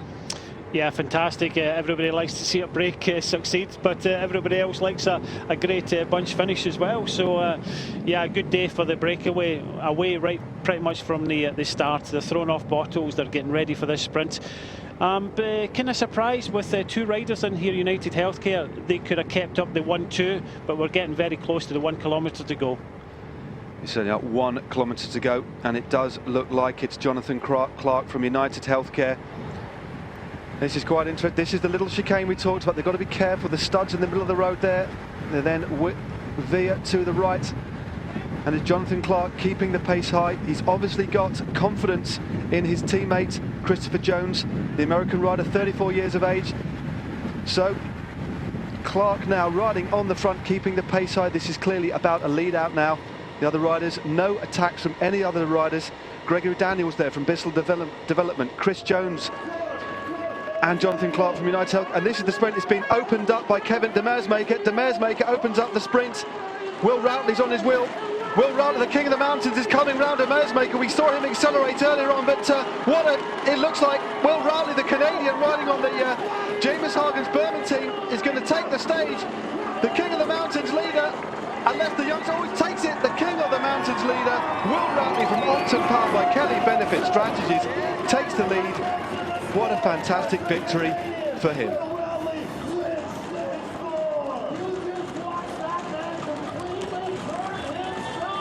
So, Will Routley punches the air with both hands, screams. I bet he cannot believe that. A fast, absolutely fantastic victory for him. He's been sprinting all day, he's distanced his rivals, and he did it, Brian, at the finish as well. What a turn-up for the books. Well, he got on the breakaway the first stage yesterday, thinking of the King of the Mountains competition.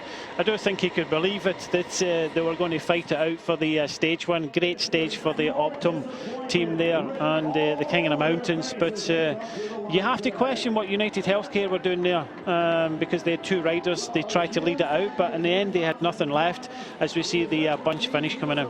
These are all the sprinters we talked about earlier. The bunch clearly did mistime this, and it's Mark Renshaw leading out Mark Cavendish. Of course, the points for the green jersey still there.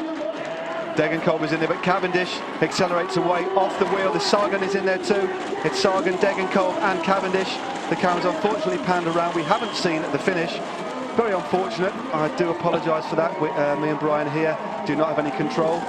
I can't confirm who took that sprint, but it did look like, I'm going to predict that it was probably Mark Cavendish who took 7th place and a few points.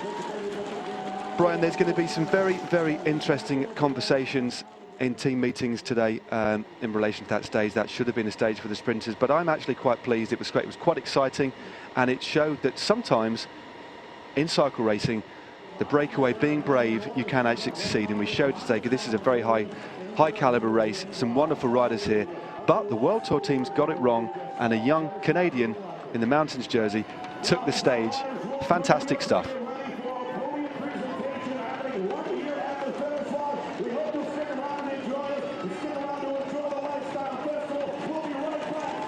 The rider on your screen, his mouth agape, gulping in the air, is the stage winner today. It's Will Routley, the Canadian, 30 years of age, riding on the Optum powered by Kelly Benefit Strategies teams, getting a hug from his teammates. The team, a continental team, 2 rungs down from the World Tour giants. What a fantastic victory. He took the sprint from a 6-man breakaway. They went away after around 20 kilometers, and the winner of the stage also took, en route to victory today on Highway 1, every single King of the Mountains climb. So he'll be on the podium on a couple of occasions today, and very well deserved indeed. We saw him power away. We saw him win 2 of the King of the Mountains climbs. Vastly superior acceleration when compared to his breakaway companion, so clearly was strong. United Healthcare had strength in number. They had Chris Jones and Jonathan Clark, and it was Jonathan Clark that did the lead out. There was a few tentative attacks with about 3 or 4 kilometers to go, but prior to that we had the chase by the peloton, but they left it too late. The running was very, very fast off the final King of the Mountains climb. But Brian, it just shows how unpredictable pro cycling can be sometimes, and it's good to see on this occasions the underdogs take the win. No, it was good stage in the end, exciting stage in the end. Pleased for all 6 of the riders in the breakaway. Pleased for the Bissell development rider there, Gregory Daniel. I think he was second, and obviously third there was the rider from the Novo Nordisk team, and that's the Mesmaker. But as we said, the peloton and the World Tour teams not often get it wrong, but they got it seriously wrong today. And again, I got it wrong. I thought there was enough firepower there, but when we went back to the peloton and maybe Omega Pharma Quickstep put all the team towards the front, everybody thought, well, you've got Mark Cavendish there, fastest man in the world, well, you can let the team do it. And I think that's where the mistake happened. The other teams just decided, well, going to sit back, and then it was kind of panic stations in the end. Trek Factor Racing came up, but we've seen nothing of Belkin and some of the other teams. BMC put some riders up there, so in the end, mistake, but a great stage, great finish, and a great day for Optum and Will Routley.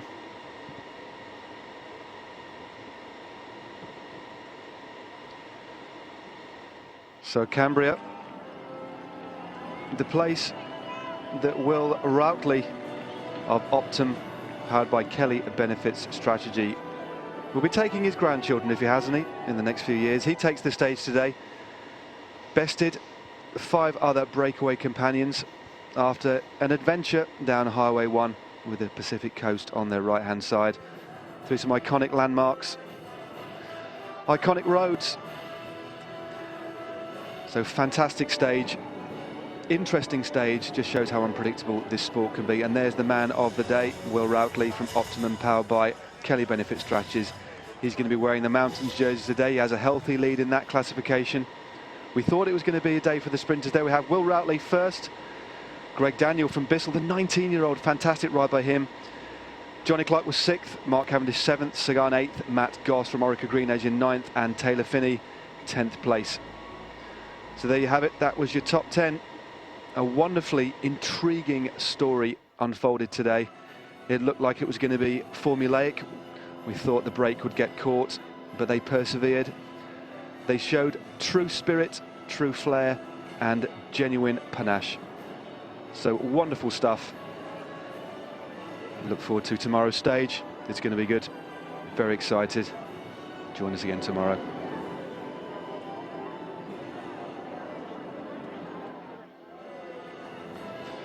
So, Will Routley, the victor today, but Bradley Wiggins, the yellow jersey. Stage. Transition stage, we have a big climb near the end. But today is all about one man, and that's Will Routley. But Bradley Wiggins will remain in the yellow jersey as we head into stage 5 of the Tour of California. Please join us again tomorrow. As we see Will Routley cross the line there in slow motion. Tomorrow's stage, stage 5, 172.9 kilometers from Pismo Beach to Santa Barbara. Should be another special one. Will the sprinters teams miss out again, or will they get it right, or will another breakaway succeed? The Giro d'Italia tomorrow, stage 6, 247 kilometers, so stick that one on, 2:30 live, Sassano to Monte Cassino. But from me and Brian Smith, it's goodbye, and thanks for joining us on Eurosport.